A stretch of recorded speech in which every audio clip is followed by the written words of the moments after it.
See me? Hey, Mike, how you doing? Hi. Good. We got the refrigerator here. Okay. Go ahead and open the door and show me the gasket from the top to the bottom on the side. Yeah, so you see there's a little bit of mildew on it. Right. And you work your way down. And it's kind of like where that dark spot is where on the outside where you can feel the moisture coming through or the cold air. Okay. But let me make this bigger. If you pull out on that like you just did, where that black spot is, if you pull out, is it disconnected from the? No. Pretty gnarly, but it's still underneath the trim there. There's a metal band that goes down on the inside. There's a little tear right there. Right. At the very bottom. Whoops. Okay, now if you let go of that for just a second, but keep the camera there. Go down to the bottom again. Yeah. And do it from the very side view, like you were. Yeah. Oh. And what I'm doing is I'm kind of measuring that, and then go up slowly. Yeah. Go up slowly. Right. Yeah, kind of.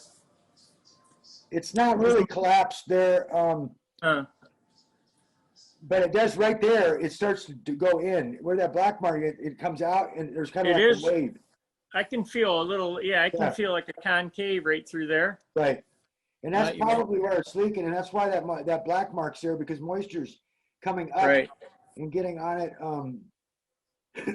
So what? Yeah, definitely. It's thinnest, definitely thinnest right there, and you can see the. Yeah, and so what we do is we take the not heat gun, but the hair dryer, and heat blow on it from this angle on the side here, and then kind of pull on it at the same time. Okay. Doing that, so you won't be able to do the camera at the same time. But what you don't want to do is pull it free of the door. Yeah. So just pull it just gently out and like that, and then heat it up, and it'll probably get warm on your fingers. But keep moving the hair dryer, and when you get it warm enough, it'll start stretching a little bit. Okay.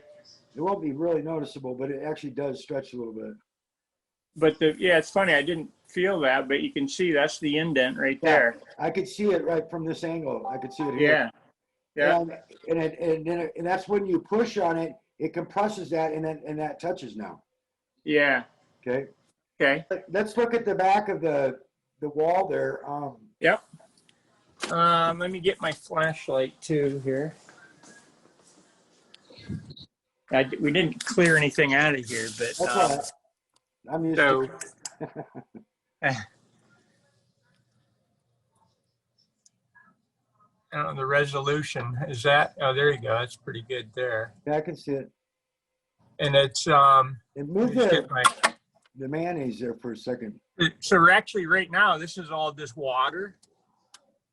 Yesterday when we talked, it was ice. Yeah, because it was on. It's cycled off probably right now. Yeah. Go all the way to the left where the mayonnaise is. Okay. Then go down in the lower shelf like you were. Yeah. Let me just move this stuff out of the way. We didn't really prepare much, did we? That's all right.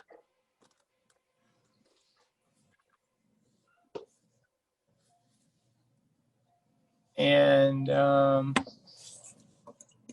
so some of this it's wet, but there's ice beads in there. Right. But it looks like it's it's defrosting right now. Or it's not like it was yesterday. It was dry and everything was frozen. But you can see it kind of stops about 6 inches from the edge. Right here's about where the first moisture is. Right. And then on our side, it's wet all the way back into there. Okay. All the way to that side. And then you probably won't be able to see through that glass shelf below it, but Are you able to pull that left drawer out, or is it one? Yep. It's a big drawer. Yeah, it's one big drawer. Let me just put that there. Okay. Let me try to get back. It's probably pretty. Oh yeah, I see something pretty gnarly under there. Okay, so there's water in here.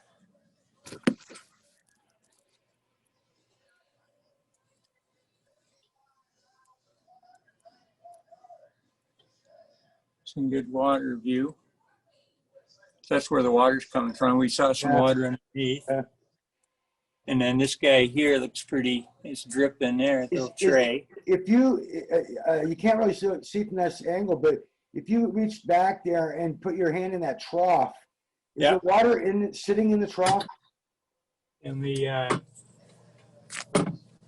oh yeah, it's right to the, it's right there. It's up. All the way to the top of the trough? So there must be a plug in the hose. Right. The drain's plugged up also. Maybe. You can see it's dripping there. Yeah. So that's what I thought. If there's this much water on the floor, then that drain is probably plugged up. So what you can do is, let me think of what you might have. You don't have any real small tubing, do you? Plastic? Yeah, I think I can. I can. Yeah. Like not right now on my person, but she'd like to put a snake down in there to see if it's. Yeah, the quarter inch plastic tubing, and you can. But what you can do is disconnect that tube from that trough. Yeah. I get a good sized towel first because you're gonna have all the water come out. That was the same problem we had before. Okay, same problems we had before. Yeah, I can hear. Yeah. I'm thinking like I've got like a pipe cleaner. How long is it? It won't be long enough. How long I'm thinking like a bicycle cable with a little ferrule on the end. Yeah, if it's you mean like a brake cable? Yeah. Yeah, that'd probably work. And then but I'd get like a towel that you wash the car with, bath sized. Yeah. Big towels. Put it down there first before you disconnect this tube, because a lot of water is going to come out of there. Okay, but do you want to do that now? Yeah, let's do that first so we can get rid of the water. And oh wait, shut up. I don't know if you want to shut it off, do you? I'm gonna grab a towel and I'm gonna grab a wire. Do you want me to shut the refrigerator off? No, leave it running. There's no electricity there to electrocute them or anything. I promise. Yeah. I promise. All right. That I'm not worried about. I'm just worried about the energy bill. we'll keep them. Oh yeah, well that'll be nominal. We'll keep them around for you. Yeah, well, sometimes I wish not. Yep. Yeah, this happened once before too. Yeah, the drain gets. I call it grungy. It just gets. It actually gets food in there just from spillage. Well, yeah, but this has been this was a big problem before, and we had. Well, did you tell them about the compressor? No, we didn't talk about the history, but 4 years ago there was a. They said the evaporator was frozen solid. They defrosted everything, and they found moisture in the connector. And they cleaned all that, and that was so it's just a labor thing. Right. They didn't replace any parts, but in 2003, 3 years after we bought it, looks like it's probably warranty, but they replaced the whole evaporator compressor. Oh, okay. And so it's, and I recall one other visit, but I couldn't find any other paperwork. All right, so we got all that cleaned out. So just gently pull down on that tubing, and it'll come off that nipple. All right. It's not on there tight. Yeah, all right. Just gently so you don't rip the plastic is all you want to worry about. And I've got my sewer snake here. Okay. I don't know if you can see when I'm. Want a pipe cleaner? There you go. Can you see what I'm doing here? Yeah, I can see. Perfect. It's like surgery. Yeah. Going What right you down. ideally want to do is get all the way down to the bottom, to the pan. So, Okay. yeah, feed it in And as I'm getting far as you resistant can. right. I've got, there's about 8 inches or 7 inches, and that's Yep. where it's stopping. Do you want a pet cleaner? No, it's not long enough. Yeah, and just go ahead and keep pushing back and forth, and it'll pop through it. Okay, you think it's yeah. So what? Maybe 2 feet long total? Oh yeah, there you go. To the floor, to almost the floor, about 4 Yeah, inches up from okay. the floor. So there's probably 2 feet in there, I'm guessing. Okay, I can't tell how far you're pushing it. Yeah, it's probably in there 2 feet now, and it broke through whatever it was, and I'm Yeah, saying that's right good. there. Yeah, you went all the way through. Yep, there's like 2 feet. Okay, now you have to ask permission to use the girls' tools, or you get in trouble. Does she have a baster? We have a baster, Claude, for, you want to like just fill it with, put water down in Yeah, there? and the squeeze baster where you squeeze it, the Pressurize bulb, it. with the bulb on it. Got a I got a pressure bleeder in the garage, but that's You're yeah, probably going past the 90 there also. yeah, right here is where like that. Okay, Yeah, there. So it's a 90 so degree that's what there. so that's the 90, and then once it Yeah. breaks through there, it's everything's hunky dory. Yeah, it's Right. There you go. Now. Every time you go through there, you'll push more off the walls. You see how clear it is on some spots of where you're holding it, and it's black on other spots? That's because that's all built up on the walls of the inside. Oh, I see. So you really want it like a snake down through there. Yeah, well, so the base. A baster, what you do is you put hot water down there, and it starts to, but you can rub that up against the wall there too, back and forth, and it'll kind of break it up. And then once you get one of those bulb basters for like a turkey, yeah, fill it up with hot water and then squeeze it down in there and just keep doing that.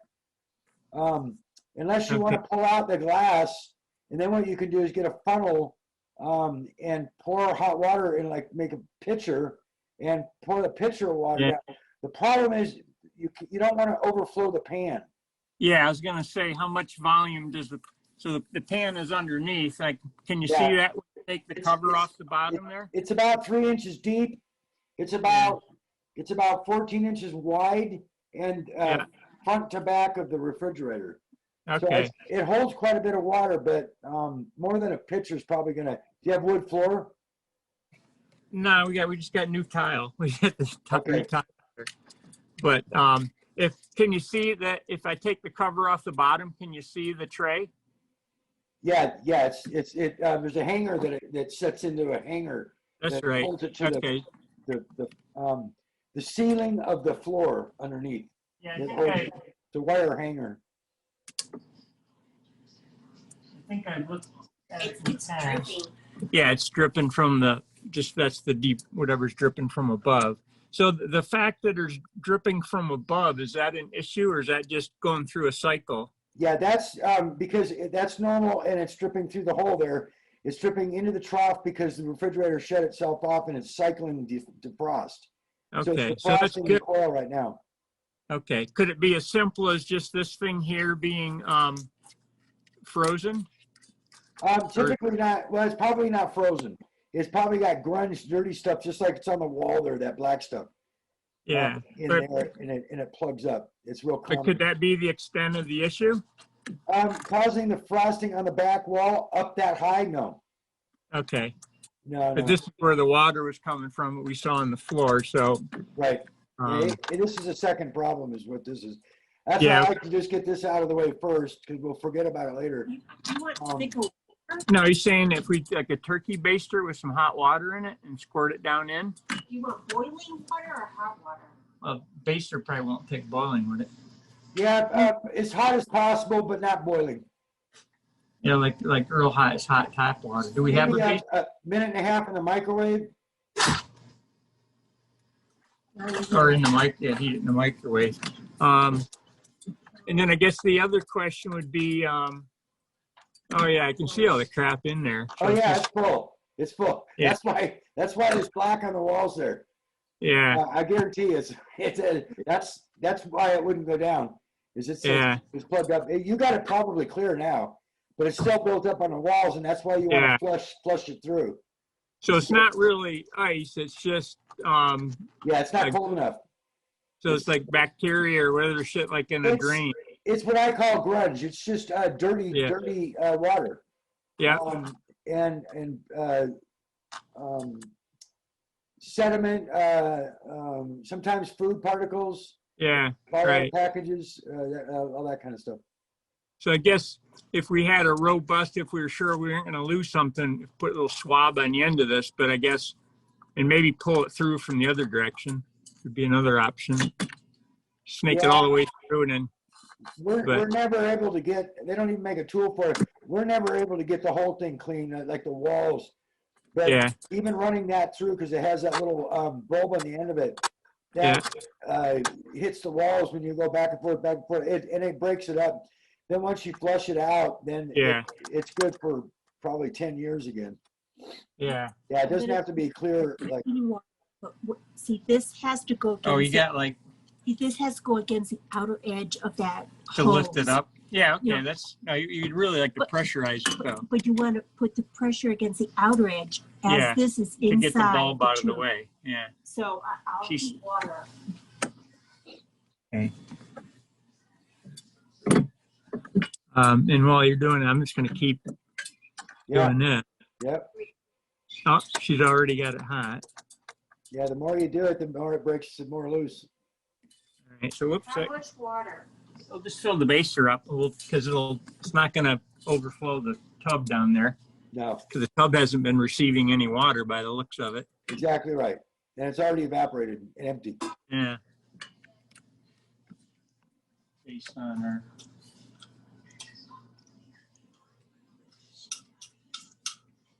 Just, now, if it was that cold down there, that trough would not have been full of water, it would have been full of ice. Yeah. So it's not frozen down there. It's just not cold enough. All right. So here's this guy. Oops, shit. It dribbled. Yeah. But it's definitely acting like it was, where it was plugged down below. That's an industrial baster there. Yeah. No, I've never touched it, but. Well, that's why I said you got to ask permission first. Those are girls' tools. You don't touch their kitchen stuff. Oh, we got more water. I learned that when I was a kid. Try it again. And then doing this. If I could drag a little swab through, the last thing I'm gonna do is get something stuck in there. Yeah, there's nothing really small enough that will go in there. Anything small enough is probably too thin and it'll rip. Okay. I just do it slow. Yeah. Main thing is you get the water down to the flush down. Yeah, okay. So it just all went down in there. Yeah, and you see how it's starting to come off the walls too. Right where your hand is. I see what you're saying, yeah. Yeah, it's getting clearer. We'll take maybe another load. Yeah, it's just a matter of keep putting more and more in there, and it'll. Okay. So we don't need to tie you up on this one. We can continue this now that we see that. Trying to be able to hold all this water. Yeah, I'll take the cover off later. I mean, here, but it's like probably a 3/4 more tray. And it hasn't been getting any water by the looks of it because it was all just dribbling over here. Yeah, so it's. Yeah, it's getting clearer there, and yeah, you can just from there you can see. Yeah. And sometimes what you want to do is twist the tube so that when you put the water in, the top part of the tube is at the bottom now. Just be careful you don't break it inside the wall. Just gently twist it just halfway, and that's it. And then let go. It'll go back. Oh, you know what it's doing, Claude? It ran out the top. I think a lot of it ran out that came out here onto the floor here, but under the. Yeah, I know. There's a little pin. Oh, there's a little bleed hole right there. Yeah, it's the air. It's the air vent. Yeah, there's a little air vent right there, which is where it was backfilling out of there, backflowing. You're gonna get another. Then you have to keep it above that. Yeah, I will, or I'll put my finger over it for. Yeah, you wouldn't be able to fill it up if that air vent wasn't on the bulb. Yeah, after we get it filled, I'll put my finger over there while I'm trying. Yeah, it's getting really clear on the sides there. Yeah, definitely is. Yeah, it doesn't take much. 4 or 5 or 6 flushes and you're done. A couple more and it's clear. It's right here. On the top. You can tell it's already going down the tube. Yeah. It's not backing up. Right. Right. And it's not about pressure, so you don't have to force it in. You just yeah, squeeze it. And definitely all going down in there. Oops, I'm covering up your show. that's all right. I've seen it myself live too many times. Yeah. It's definitely dribbling down there, the whole volume. That hot water breaks it loose too. That's why maybe 4th, 5th, 6th time, then it just really. Yeah. Yeah, this is getting the full load too. Yeah, and it washes it right out. Because before it was only getting little dribbles. You can see it going right down the tube. Yep. It's going freely and it's not backing up. So it's absolutely clear. Okay. Yeah. Neat. Hey, I have a question that's not related to the problem. Right. The plastic housing around the mold around the shelves have chipped. Is there any way to correct that? Oh, is that the porcelain? Yeah. Yeah. It's like painted metal. Yeah. Yeah. Yeah, the only thing you could do is, because you're in a moist and wet environment and cold, they do make, show me exactly, because there's a couple different kinds of surfaces. When you get a chance, show me where you're talking about, and I'll tell you what you can do. Down there? And here? Yeah, it's the same kind of thing. So what do you do? Where's it at? It's rusted. It's rusted underneath, so it's... Okay, I'm seeing, is your camera backwards or? Oh, right here. Show them this. What am I doing? I'm not doing right. You're showing upward right now, so there we go. Oh. Okay, so this surface here, that chip right there, yeah. What you have to do, and it starts to rust, and it actually starts to rust under the paint next to it also. Right. So the best thing to do is do you have a little shop in your garage? Yeah. Where you work on stuff? Take the whole shelf out of there and sand it back and feather it back to a spot where you don't believe or you don't see any more rust. Yeah. And when you're sanding it, and use about 1,000 grit sand. You can use like 200 to start, and then go down to about 1,000. So you kind of feather it into the sanding, and you don't take it all off. You don't want to take all the paint off, but you want to go back far enough to where you get all down to all the rust and all the rust. Yeah. Then the best thing to do is there's a rust product that you put on. It's a treatment for rust. If you've ever used it, it turns it black. It seems strange. Like Port 15 or? Well, it's basically a rust neutralizer, and it neutralizes the rust so that it won't ever grow again, and you can paint on top of it. Okay. And then what you want to do is get, I would actually, you could do it one of two ways. If you want to paint the whole thing, then I would actually 1,000 grit, do all the paint, but don't do it all the way down to the metal. Just rough it up. And then I would take a spray can of white, in the bright white, and spray the whole thing. Yeah. You're going to have to mask the glass. Or you can get the applicator that's like in a fingernail polish applicator with a little brush and a little and just paint it on. You mean?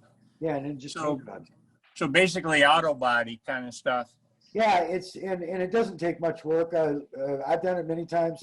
Customers do it all the time. But it's basically bringing that paint down as far back as you think you don't see any more rust, and then just kind of feathering it so it looks almost perfect when you paint. What about like epoxy primer, 2-part epoxy primer? If you want to go, I'm going to say too far, you can do that. That'd be almost like a professional job. The appliance paint actually works. It's actually, you want to get the appliance paint. It actually works pretty well. I'm thinking about just the seal or the primer over top of once I get the corrosion off, to just seal the metal with.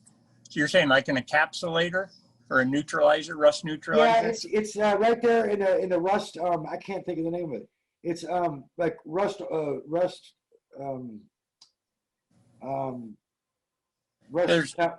rust free, but it's in the paint aisle, and it's if you ask them for the the stuff for rust, Yeah. then they'll know what I'm talking. I can't say it. Can't say the word. I've got some stuff in the garage. I've been working on an old car, and I got some encapsulator, and I got a 2-part epoxy primer, but I mean, you can go that far if you want. You can do that. But I would definitely put the rust neutralizer on. So if there's anything left in the metal, because otherwise the paint's just going to chip off. Okay. Yeah. Right. It'll just okay. All right. So that's that one. That's off topic. That's good. So this guy here, we're going to continue this on our own time, so I don't have to tie you up. No problem. We'll look, and then I'll check underneath to see what kind of volume, or just make sure it's flowing through and all that. We'll make sure that thing gets cleaned. The I think we're gonna halt that right now because that's fine. I'm embarrassed we didn't do any troubleshooting first by looking around in here. No, that's all right. Sometimes you're not sure what you're doing, and okay, so yeah, put the drain hose on because it'll just keep dripping. Okay, and then so that's that for now. And then that's all. It should be back on with the door open so long. I'm sorry? Put your hand on the back wall and see if it feels really, really cold. Oh, yeah. Okay. Yeah, there's still light. Oh, my hand just stuck to it there. Oh, it did? Okay, good. Less cold up here. Where's up here? I can't see. I'm up, I'm sorry.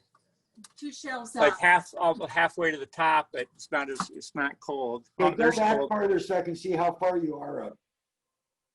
Let me do like that. Yeah. So is it the second? Cold. Okay. Cold there. Yeah.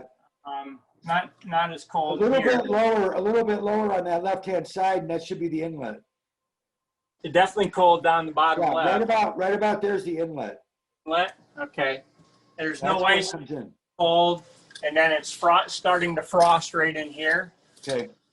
This is where it's frosted, and it wasn't like that, I don't think, when we first opened it. And this is wet up here. Yeah.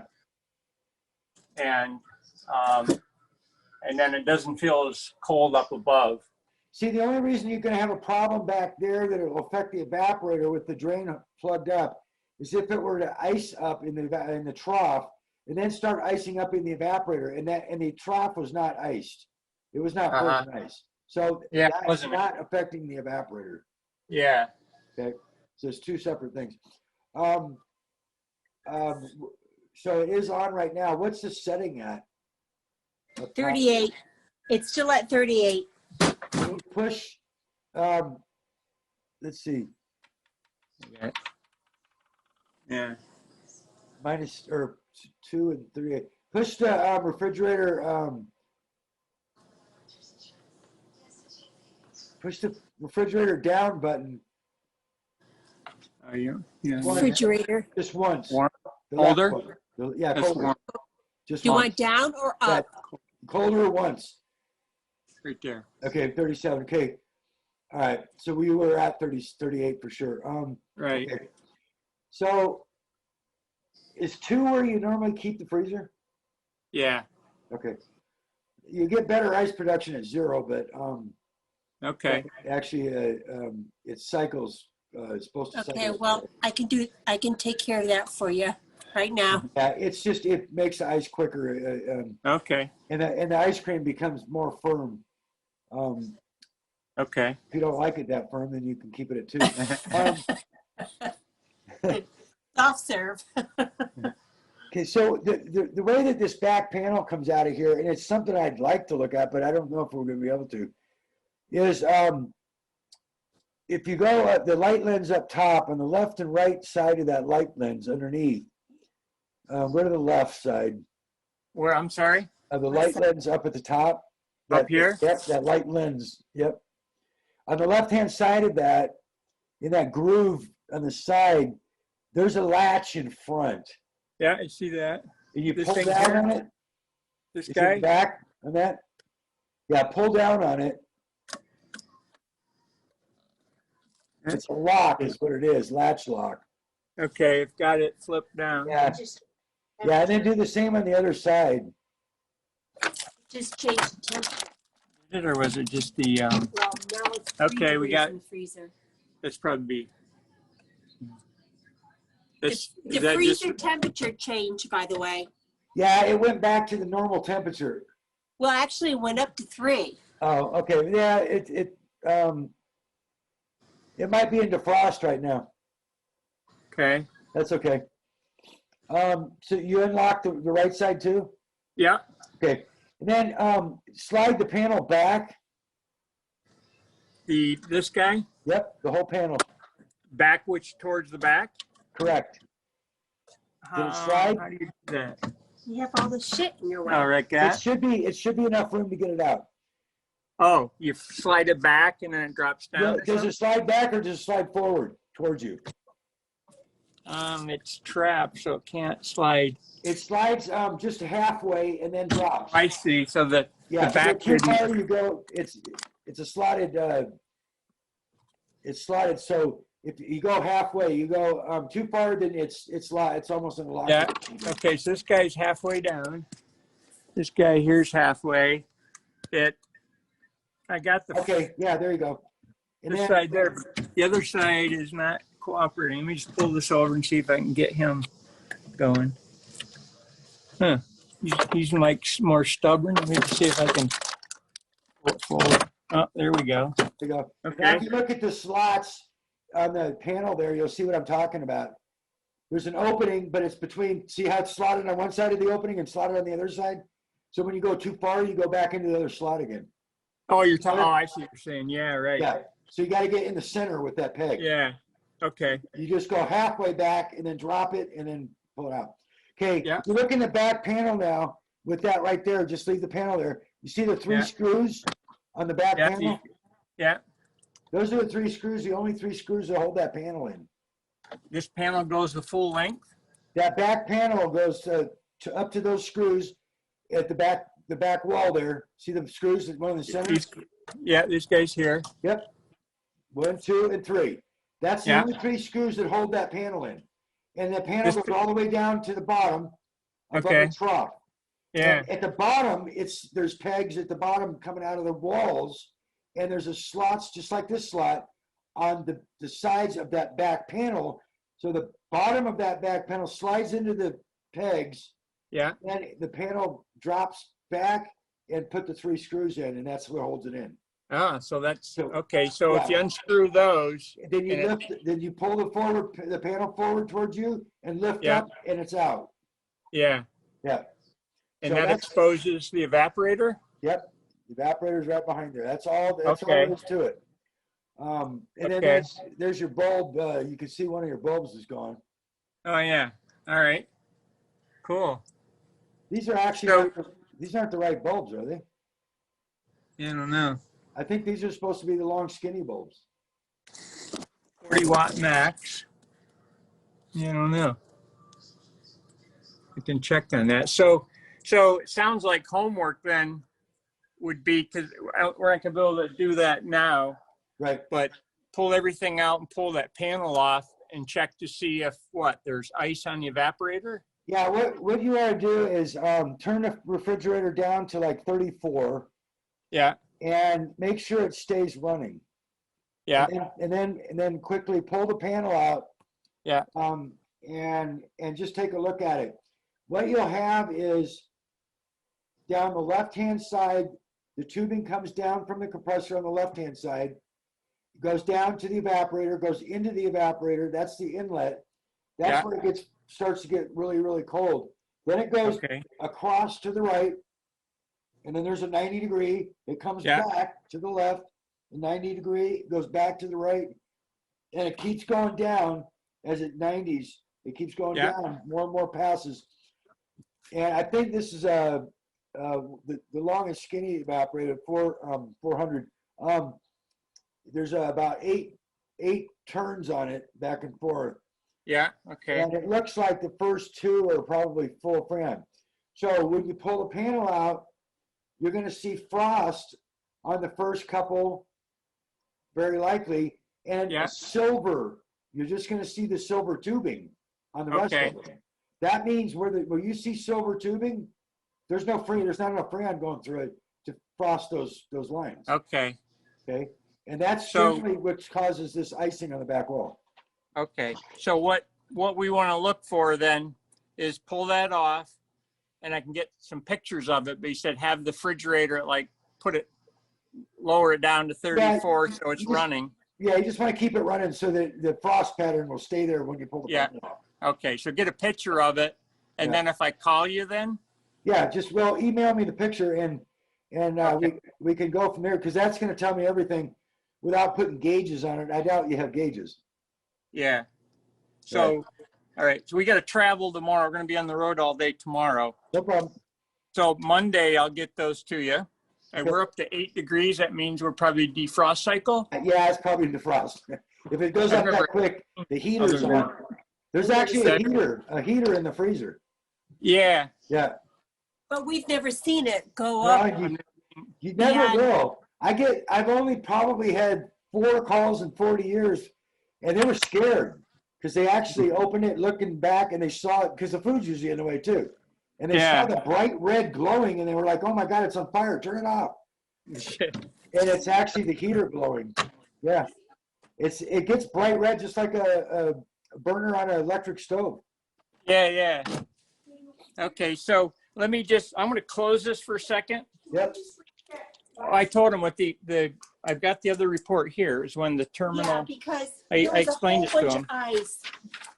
It was I was here when the back panel was removed, and there was a ton of ice back there, and it was reading it now.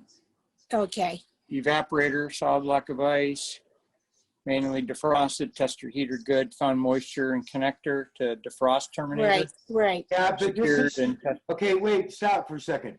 This is inspected, found freezer evaporator, -30. Okay, that's the freezer evaporator. Okay. Z. That wasn't even a refrigerator issue then. Correct. Because there's no heater. There's no heater in the refrigerator. Yeah. Okay. So it was the freezer that you had an issue on, and it was a defrost problem. And that was the defrost terminator. Yeah. Okay. Yeah, that's a common problem: the defrost terminator or the control. Defrost control. Okay. And then so that's that one. And like I said, in 2003, everything was replaced for the refrigerator.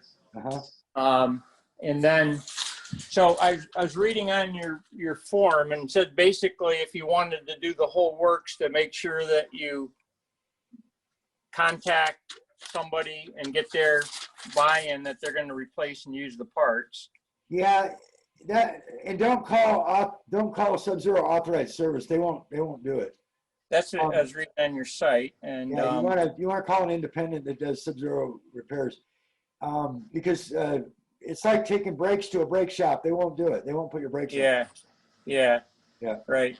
So that would be so the next step is to get a picture of the evaporator, what it looks like with the cover off, and then from there would be to send that to you, and then we'll talk. And then if that's the case, if we find what you were just talking about, having a couple lines that are cold, the other ones that are clear. Yeah, it'll be silver tubing because it won't be frosted. Okay, so then that would be, you'd recommend everything. It would be low on charge, and the see, you're almost 17 years ago. That's still almost, that's just a couple years after you got it. Mm-hmm. That's really strange that it happened that quick. But I think they're at the life of their product. So the heat exchanger and the evaporator, those are the ones that leak. So you want to replace both those. And at that age, I would replace the compressor too. Yeah. How you're doing it, and just get back brand new with everything, and then you should have another problem for a long time. But that seems pretty reasonable. Yeah. I'm sorry? Yeah. No, if it's low on freon, then all the tubing will not be frosted.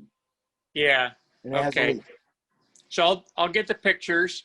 Then and I read on your site, it's not something for a handyman to do, that you definitely want a refrigeration guy? Yeah, an HVAC guy can do it, but I usually recommend you have them talk to me because they use the wrong torch. They use an oxyacetylene, which is 3,000 degrees, and you can't do that on these lines are too small. Oh, so you actually got to do some brazing and stuff. Yep. Yeah, you need a torch. Yep. That's out of my jurisdiction, then I can't. Yeah, you need some tools. You need the torch. You need vacuum pump. You need the gauges. Okay.